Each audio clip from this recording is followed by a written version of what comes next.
match the columns. Column 1 ல combination of oxides கொடுத்திருக்காங்க.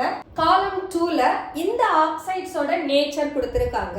Pb3O4 and Fe3O4. Pb3O4 we can write it as PbO plus Pb2O3. அதே போல Fe3O4 we can write it as FeO plus Fe2O3.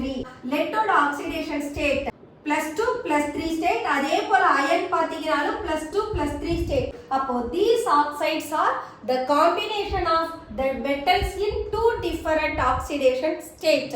So A கான answer we can take yes. Then B N2O NO. Nitrogen +1 +2 formula oxides form பண்ணா அது compulsory neutral oxide. அதே +3 +4 +5 அந்த ஸ்டேட்ல இருந்ததுனா those nitrogen oxides are acidic oxide. B கான answer P. Next one Mn2O7 and CrO3.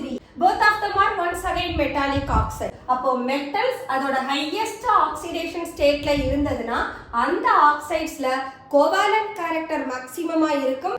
அதனால இந்த oxide நமக்கு acidic oxide இருப்பாங்க. So C கான answer Q.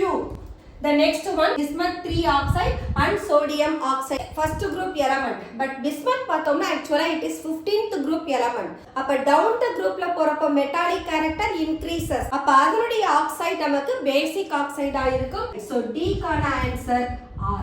So this is what the correct answer. உங்களுக்கு இந்த வீடியோ பிடிச்சிருந்ததுனா லைக் பண்ணுங்க, ஷேர் பண்ணுங்க, கமெண்ட் பண்ணுங்க, subscribe பண்ணுங்க. Thank you.